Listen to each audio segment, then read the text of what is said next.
பல வருட காலமாக பாதுகாப்பாக பராமரிக்கப்பட்டு வந்த சில புராதன பொருட்கள் தேசிய அருங்காட்சியகத்தினுள் இருந்து கொள்ளையிடப்பட்டுள்ளன.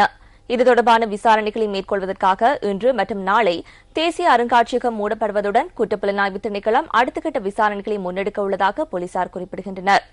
இந்நாட்டின் வரலாற்றை எதிர்காலத்திற்கு பறைசாற்றும் இந்த புராதன பொருட்களை பாதுகாப்பதற்கு தற்போது முறையான திட்டங்கள் காணப்படாமையினாலா இவ்வாறான கொள்ளைச் சம்பவம் ஒன்று இடம்பெற்றுள்ளது. தேசிய அருங்காட்சியகம் 1877 ஆண்டு முதல் வரலாற்றில் இடம் பிடித்துள்ளது. இந்த அருங்காட்சியகத்தை நிறுவுவதற்கு அப்போதைய இலங்கையின் ஆளுநரான சர் வில்லியம் கிரெகரி முன்னோடியாக திகழ்ந்தார். இத்தாலிய கட்டட நிர்மாண நுட்பங்களுக்கு அமைய திட்டமிடப்பட்ட தேசிய அருங்காட்சியகத்தின் நிர்மாண பணிகள் 1876 ஆண்டு நிறைவு பெற்றது. 1877 ஆண்டு ஜனவரி மாதம் 1 தேதி பொதுமக்கள் பார்வைக்காக அருங்காட்சியகம் திறந்து வைக்கப்பட்டது. 2 மாடிகளை கொண்ட தேசிய அருங்காட்சியகத்தின் மேல் மாடியில் வைக்கப்பட்டிருந்த சில புராதன பொருட்கள் இன்று அதிகாலை கொள்ளையிடப்பட்டுள்ளதாக போலீசார் குறிப்பிட்டனர். மகானுவர யுகයට අදාළ පෞරාණික වස්තු තමයි මෙම ස්ථානයේ. கண்டிராசதானியின் புராதன பொருட்களை இந்த இடத்தில் வைக்கப்பட்டுள்ளன.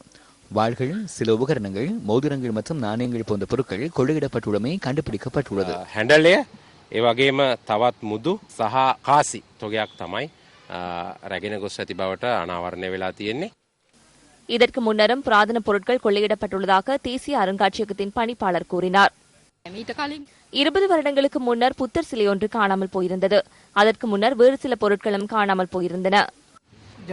தேசிய அருங்காட்சியகம் போன்ற முக்கியத்துவம் வாய்ந்த இடங்களின் பாதுகாப்பு தொடர்பில் இதனை விடவும் அவதானத்துடன் செயற்பட்டிருக்க வேண்டும் அல்லவா? இது தொடர்பில் நாம் விசாரணைகளை முன்னெடுத்துள்ளோம். இதன் பாதுகாப்பு மற்றும் பாதுகாப்புக்காக முன்னெடுக்க வேண்டிய நடவடிக்கைகளில் குளறுபடிகள் ஏற்பட்டுள்ளன. விசாரணைகளின் பின்னர் அவற்றை வெளியிட நாம் எதிர்பார்த்துள்ளோம்.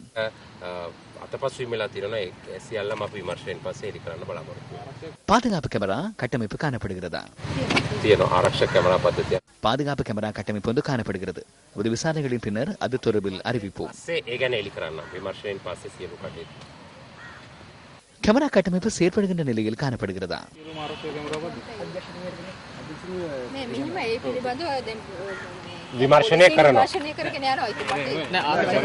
அது தொடர்பில் போலீசார் விசாரணைகளை முன்னெடுத்து வருகின்றனர்.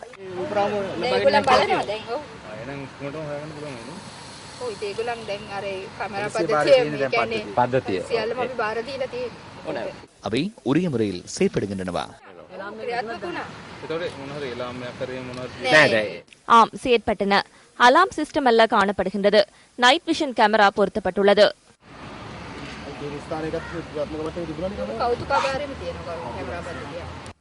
இதேவேளை பாதுகாப்பு கேமரா கட்டமைப்பு கடந்த 15 தேதி செயலிழந்தமை அறிய கிடைத்துள்ளதாக இன்று மாலை தேசிய அருங்காட்சியகத்திற்கு விஜயம் செய்திருந்த தேசிய மரபுரிமைகள் அமைச்சர் கலாநிதி ஜெகத் பாலசூரிய குறிப்பிட்டார்.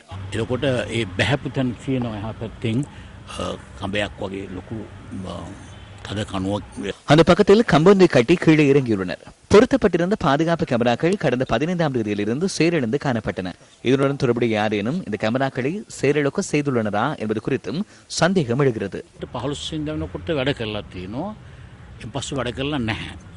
මේකට සම්බන්ධයක් තියෙන පුද්ගලයෙක් සමහර විට මේක කලාකප්පල්කාරී ලෙස මොකක් හරි ක්‍රමවේදයකින් ඒක වසා දැම්මද කියන එකත් ප්‍රශ්නයක් අපිට. இன்று முற்பகல் முதல் தேசிய அருங்காட்சியகத்தை பார்வையிடுவதற்கு அதிகளவிலானோர் வருகை தந்திருந்த போதிலும் அவர்களுக்கு அருங்காட்சியகத்தை பார்வையிட சந்தர்ப்பம் வழங்கப்படவில்லை. காலியில் இருந்து பாடசாலை மாணவர்களுடன் வருகை தந்த ஆசிரியர் ஒருவரையும் நாம் சந்தித்தோம். இதனை பார்வையிடாத பல மாணவர்கள் இருக்கின்றனர். மிகவும் கஷ்டப்பட்டு நிதியை சேகரித்து நாம் இங்கு வருகை தந்தோம். இதன் நிர்வாகம் குறித்து நாம் வேதனை அடைகின்றோம். இதேவேளை தேசிய அருங்காட்சியகத்தின் பாதுகாப்பு கடமைகள் தேசிய மரபுரிமைகள் அமைச்சினால் நிர்வகிக்கப்படுவதோடு இந்த சம்பவம் தொடர்பில் உறுதியாக கூற முடியவில்லை எனவும் அமைச்சர் ஜெகத் பாலசூரிய தெரிவித்தார். இனம் தெரியாத ஒருவர் பியகம பகுதியில் உள்ள வர்த்தக நிலையம் ஒன்றில் பொருட்களை திருடும் காட்சிகள் அங்குள்ள பாதுகாப்பு கேமராக்களில் பதிவாகியுள்ளன. குறித்த வர்த்தக நிலையத்தின் உரிமையாளர் கொள்ளைச் சம்பவம் தொடர்பான காட்சிகளை நியூஸ் ஃபர்ஸ்டுக்கு வழங்கியுள்ளார். மல்வான வடிவேகம பகுதியில் உள்ள குறித்த வர்த்தக நிலையத்திற்குள் கொள்ளையர் அதிகாலை 2:30 அளவில் நுழைந்துள்ளார்.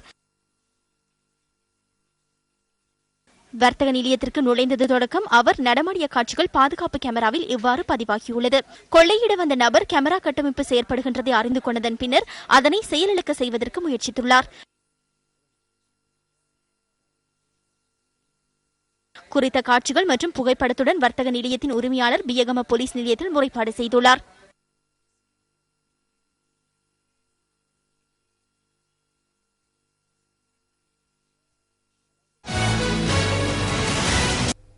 எதிர்க்கட்சித் தலைவர் ரணில் விக்ரமசிங்க யாழ் குடாநாட்டிற்கு விஜயம் மேற்கொண்டுள்ளார். யாழ்ப்பாணத்திற்கு விஜயம் செய்துள்ள எதிர்க்கட்சித் தலைவர் ரணில் விக்ரமசிங்க உள்ளிட்ட குழுவினர் சாவகச்சேரி வர்த்தக சங்கத்தினால் வரவேற்கப்பட்டனர். இதன்போது பொதுமக்களின் பிரச்சினைகள் தொடர்பிலும் எதிர்க்கட்சித் தலைவர் கேட்டறிந்து கொண்டார். பின்னர் எதிர்க்கட்சித் தலைவர் உள்ளிட்ட குழுவினர் கொடிகாமம் பகுதியில் மக்களை சந்தித்தனர். தாய்மார்கள் மற்றும் குழந்தைகள் எதிர்நோக்கும் பிரச்சினைகள் தொடர்பாகவும் இதன்போது ஆராயப்பட்டது. நெல்லியடி பஸ் நிலையத்தில் ஏற்பாடு செய்யப்பட்டிருந்த வரவேற்பு நிகழ்விலும் எதிர்க்கட்சித் தலைவர் கலந்து கொண்டார்.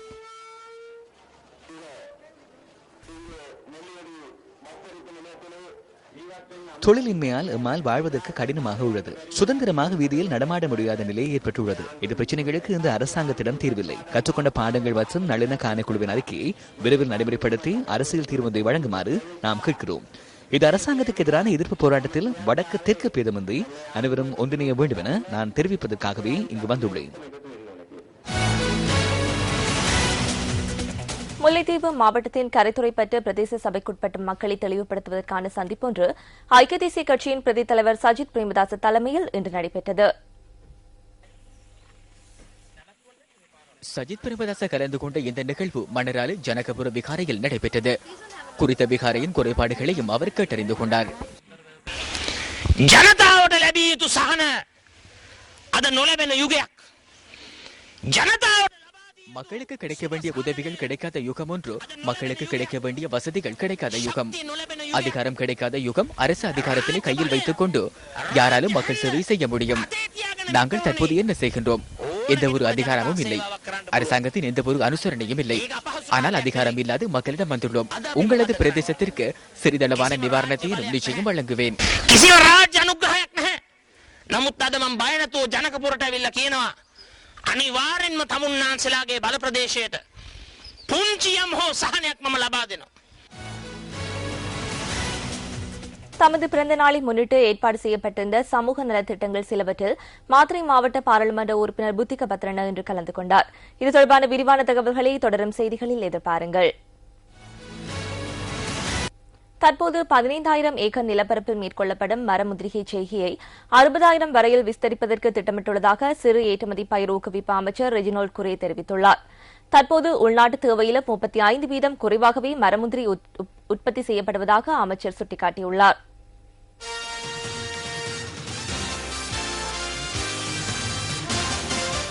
வடமேல் மாகாணத்தின் 200 மரமுந்திரிகை செய்கையாளர்களுக்கு நிவாரணம் வழங்குவதற்கான நிகழ்வு சிறு ஏற்றுமதி பயிர் ஊக்குவிப்பு அமைச்சர் தலைமையில் குருநாகலில் நடைபெற்றது. வடமேல் மற்றும் வடமாகாணங்களில் மரமுதிரிகை செய்கையை அதிகளவில் மேற்கொள்வதனை ஊக்குவிப்பதற்கு அரசாங்கம் நடவடிக்கை எடுத்துள்ளதாக அமைச்சர் இதன்போது தெரிவித்தார்.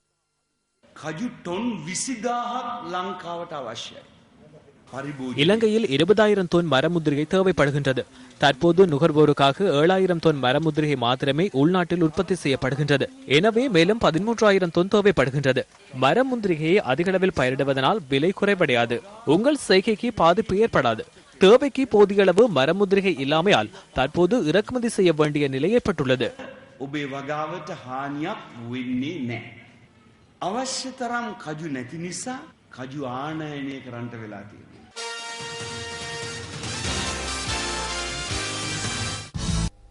உப அணுத்துணிக்கைகளான நியூட்ரன் துணிக்கைகள் ஒளியை விடவும் வேகமாக பயணிக்காது என்பது மற்றொரு ஆய்வில் உறுதிப்படுத்தப்பட்டுள்ளது. கடந்த செப்டம்பர் மாதம் ஒளியை விடவும் நியூட்ரன் துணிக்கைகள் வேகமாக பயணிக்கலாம் என ஆய்வொன்றிலிருந்து தகவல்கள் வெளியாகியிருந்தன. ஆயினும் இந்த ஆய்வின் முடிவுகள் ஐன்ஸ்டீனின் சார்பு கொள்கைக்கு மாறாகவும் சவால் விடுக்கும் வகையிலும் அமைந்திருந்தது. இத்தாலியில் உள்ள அதே ஆய்வுக்கூடத்தின் மற்றொரு குழுவினரால் தற்போது நடத்தப்பட்ட ஆய்வில் நியூட்ரன் துணிக்கைகள் ஒளியை விடவும் வேகமாக பயணிக்காது என்பது உறுதி செய்யப்பட்டுள்ளது. மிகவும் குறுகிய நேர இடைவெளி நியூட்ரன்களுக்கும் ஒளிக்கும் காணப்படுவது ஆய்வு நிறைவில் கண்டறியப்பட்டுள்ளது. முன்னைய ஆய்வில் உபகரணங்களில் ஏற்பட்ட கோளாறுகள் காரணமாக தவறான முடிவு கிடைத்திருக்கலாம் என ஆய்வாளர்கள் தெரிவித்துள்ளனர். பின்னர் 4 ஆய்வாளர்கள் அடங்கிய குழுக்களை ஈடுபடுத்தி ஆய்வு மேற்கொள்ளப்பட்டு இறுதி முடிவு எட்டப்பட்டுள்ளதாக தகவல்கள் குறிப்பிடுகின்றன. இதற்கமைய ஐன்ஸ்டீன் சார்பு கொள்கை சரியானது எனவும் துணிக்கைகளால் ஒளியை விடவும் வேகமாக பயணிக்க முடியாது என்பதும் மீண்டும் ஒருமுறை உறுதிப்படுத்தப்பட்டுள்ளது.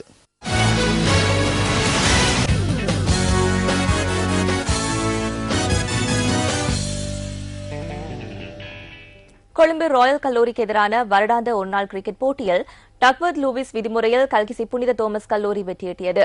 கொழும்பு SSC மைதானத்தில் நடைபெற்ற இந்த போட்டியின் இறுதியில் மோதல் இடம்பெற்றது.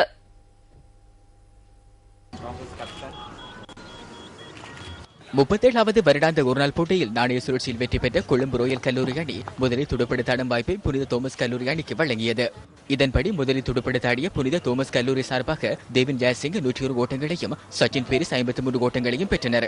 புனித தோமஸ் கல்லூரி அணி 50 ஓவர்களில் 9 விக்கெட் இழப்புக்கு 238 ஓட்டங்களை பெற்றது. பந்துவீச்சில் சரித் அமரசிங், அனுப திலகரத்ன ஆகியோர் தலா 3 விக்கெட்டுகளை வீழ்த்தினர். அஞ்சன குடாஹெட்டி 2 விக்கெட்டுகளையும் டேவின் பத்மநாதன் 1 விக்கெட்டையும் வீழ்த்தினர். 239 ஓட்டங்களை நோக்கி பதிலளித்தாடிய ரோயல் கல்லூரி 29 ஓவர்களில் 4 விக்கெட் இழப்புக்கு 130 ஓட்டங்களை பெற்றிருந்த போது சீரற்ற காலநிலை காரணமாக போட்டி தற்காலிகமாக நிறுத்தப்பட்டது. அதன் பிறகு ரோயல் கல்லூரி வெற்றி பெற 35 ஓவர்களில் 259 ஓட்டங்கள் பெற வேண்டும் என்ற இலக்குடன் போட்டி மீண்டும் ஆரம்பமானது. எனினும் நிர்ணயிக்கப்பட்ட 35 ஓவர்களில் ரோயல் கல்லூரி அணியால் 4 விக்கெட் இழப்புக்கு 145 ஓட்டங்களை பெற முடிந்தது. இசுரு குணத்திலகன் 41 ஓட்டங்களை குவித்தார். கல்கிச புனித தோமஸ் கல்லூரி அணி டக்வர்த் லூவிஸ் விதிமுறைப்படி 113 ஓட்டங்களால் வெற்றி பெற்றதாக அறிவிக்கப்பட்டது. போட்டி முடிவுக்கு வந்ததைத் தொடர்ந்து சிலர் மோதலில் ஈடுபட்டனர்.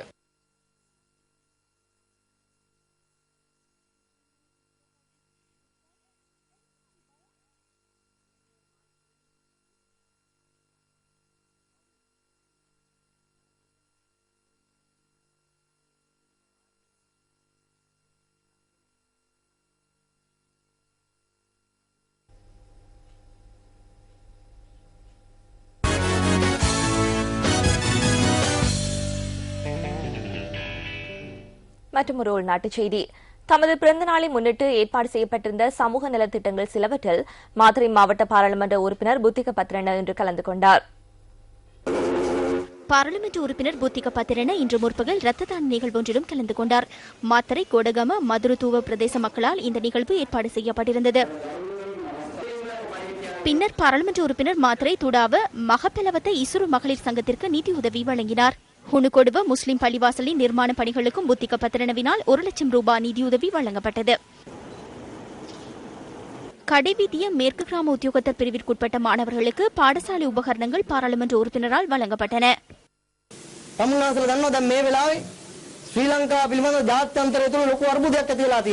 தற்போது இலங்கை தொடர்பில் சர்வதேசத்திற்குள் பாரிய பிரச்சனை தோன்றியுள்ளமை உங்களுக்கு தெரியும். பாரிய பிரச்சனை மனித உரிமை மீறல்கள் தொடர்பில் குற்றச்சாட்டு முன்வைக்கப்பட்டுள்ளது. இது யாருடைய தவறு? 2 பிரிவினரும் தவறிழைத்துள்ளனர். மக்களை ஏமாற்றுவது போன்று சர்வதேசத்தை ஏமாற்ற முடியும் என அரசாங்கம் எண்ணுகிறது. மறுபக்கம் சர்வதேசத்தினரும் எமது நாட்டின் மீது தலையீடு செய்ய முற்படுகின்றனர். இதனால் நாட்டிற்குள் ரத்தம் சிந்தும் நிலை ஏற்படலாம்.